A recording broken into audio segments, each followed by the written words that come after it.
آج میں آپ کو بتاؤں گا کہ گاؤں میں میرا دن کیسے گزرتا ہے، تو چلو آئیے دیکھتے ہیں۔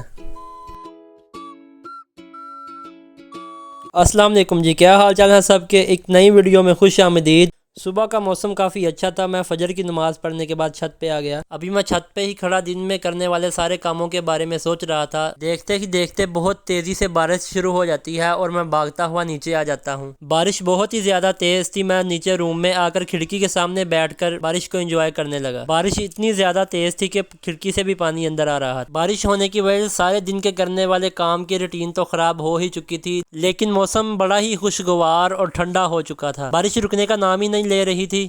آپ دیکھ سکتے ہیں کہ بارش کس قدر تیز ہے۔ ناشتہ میں بارش کے دوران ہی کر چکا ہوتا ہوں اور پورے 2 گھنٹے کے بعد بارش رکتی ہے۔ بارش رکنے کے بعد میں دوبارہ اپنی چھت پہ جاتا ہوں اور سامنے والے منظر کو دیکھتا ہوں۔ بارش ہونے کے بعد گاؤں کا منظر بہت ہی پیارا دکھائی دیتا ہے۔ چاول کی فصل تیار ہو رہی ہے تو ہر طرف سبزہ ہی سبزہ تھا، اور بارش ہونے کی وجہ سے یہ سارے ہی سرسبز کھیت دھل کر صاف ہو کر بہت ہی پیارا منظر پیش کر رہے تھے۔ یہ شہروں میں رہنے والے کیا جانے گاؤں کے اس موسم اور اس منظر کی اہمیت کو، یہ تو بس گاؤں میں رہنے والے ہی جانتے ہیں۔ اب بارش رک چکی تھی تو سوچا اپنا کام شروع کیا جائے۔ مجھے اپنی گائے کا دودھ دونا تھا، تو دودھ دونے سے پہلے میں اس کے آگے چارہ ڈالتا ہوں، جس کو ہم پنجابی زبان میں پٹھے بھی کہتے ہیں۔ گائے اپنا چارہ کھانے لگ جاتی ہے اور میں گائے کا دودھ دونا شروع کر دیتا ہوں۔ یار گاؤں کی زندگی کا اپنا ہی مزہ ہے، خالص دودھ، ہر چیز خالص ہوتی ہے۔ اپنے ہاتھوں سے دویا ہوا خالص دودھ جب انسان پیتا ہے تو اس کا الگ ہی ٹیسٹ آتا ہے، مزہ آتا ہے۔ پاؤڈر کا دودھ پینے والے کیا جانے خالص دودھ کا سواد۔ خیر 8 سے 10 منٹ کے بعد میں دودھ دو لیتا ہوں۔ اس کے بعد مجھے کھیتوں میں جانا ہوتا ہے بھینسوں کے لیے چارہ لینے، اور میں ساتھ اپنی فراری کو لیتا ہوں اور کھیتوں کی طرف نکل جاتا ہوں۔ آپ لوگ سوچ رہے ہوں گے کہ فراری کون سی ہے؟ یہ جو پیچھے وائٹ کلر کی یہ میری فراری ہے، اور یہ جو سامنے جا رہی ہے اس کا نام ہے چھنو۔ چارہ لینے کے لیے میرے ساتھ میرا چھوٹا بھائی فہد بھی جاتا ہے، کیونکہ ابھی بارش ہوئی تھی تو اس وجہ سے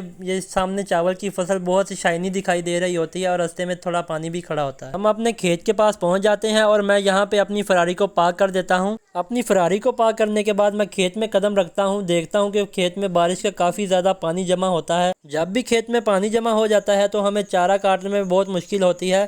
یہاں پر فہد ایک سائڈ پہ بیٹھ کے چارہ کاٹنا شروع ہو جاتا ہے اور میں بھی چارہ کاٹنا شروع کر دیتا ہوں۔ یہ جو میں کاٹ رہا ہوں اسے ہم جوار کہتے ہیں۔ اس جوار کو جانور بڑی خوشی خوشی کھاتے ہیں۔ کیونکہ کھیت میں پانی تھا اور میں اپنی فراری کو کھیت میں نہیں لے کے جا سکتا تھا، اس لیے مجھے سارا چارہ کاٹ کر کھیت سے باہر نکالنا پڑا۔ ایسے ہی میں ایسا سارا چارہ باہر نکالتا ہوں، اور جب چارہ باہر نکال کے دیکھتا ہوں تو میری فراری غائب ہوتی ہے۔ میں نے جہاں پر اپنی فراری کو باندھا تھا وہ وہاں سے غائب تھی۔ جس رسی سے میں نے اسے باندھا تھا وہ رسی توڑوا کر بھاگ چکی۔ پھر میں نے اپنے چھوٹے بھائی فہد کو اس کے پیچھے بھیجا پکڑنے کے لیے، اور وہ کہیں دور سے اسے پکڑ کر لے آیا۔ فراری آنے کے بعد ہم نے اپنا چارہ فراری کے اوپر رکھا اور اسے گھر کی طرف لے کر روانہ ہو گئے۔ گھر آنے کے بعد میں نے بھینسوں کے چارے کو ٹوکے پر کاٹا اور اسے کاٹ کر رکھ دیا۔ دیکھیں ہم بھینسوں کا چارہ ایسے کاٹتے ہیں، اسے کاٹنے کے بعد ہم شام کو بھینسوں کو دیں گے، وہ اسے کھا جائیں۔ سارا کام کرنے کے بعد میں گھر آتا ہوں اور پانی کا ایک مگ پیتا ہوں۔ حالانکہ موسم بہت ٹھنڈا تھا، بارش بھی ہوئی تھی، لیکن پھر بھی میں کام کرتے کرتے پسینے سے بڑھ چکا تھا۔ پانی وغیرہ پینے کے بعد میں نہاتا ہوں، اور جیسے ہی میں نہا کے نکلا تو ظہر کی اذان بھی ہو رہی ہوتی ہے، اور میں وضو کر کر مسجد کے لیے نکل جاتا ہوں۔ مسجد میں امام صاحب کے علاوہ ایک آدمی اور 3 بچے ہوتے ہیں۔ ظہر کی فرض نماز ادا کرنے کے بعد میں وہاں کچھ دیر بیٹھ کر ذکر اذکار کرتا ہوں۔ اس ویلاگ کا سب سے اہم پیغام یہ ہے کہ 5 وقت کی فرض نماز ہر مسلمان مرد عورت پر فرض ہے، جو کہ ہمیں ہر حال میں ادا کرنی چاہیے، کبھی بھی نہیں چھوڑنی چاہیے، اور دعا ہے کہ اللہ تعالی ہم سب کو 5 وقت کا پکا سچا نمازی بنائے، آمین۔ میں نماز ادا کرنے کے بعد باہر آتا ہوں اور دیکھتا ہوں کہ بارش پھر سے شروع ہو گئی ہوتی ہے۔ پھر میں مسجد میں ہی بارش کے کم ہونے کا ویٹ کرتا ہوں، اور جیسے ہی بارش کم ہوتی ہے تو میں اپنے گھر کی طرف چل پڑتا ہوں۔ آج کا ویلاگ اتنا ہی، ملتے ہیں انشاءاللہ نیکسٹ ویڈیو میں، تب تک کے لیے اپنا خیال رکھیے گا، اللہ حافظ۔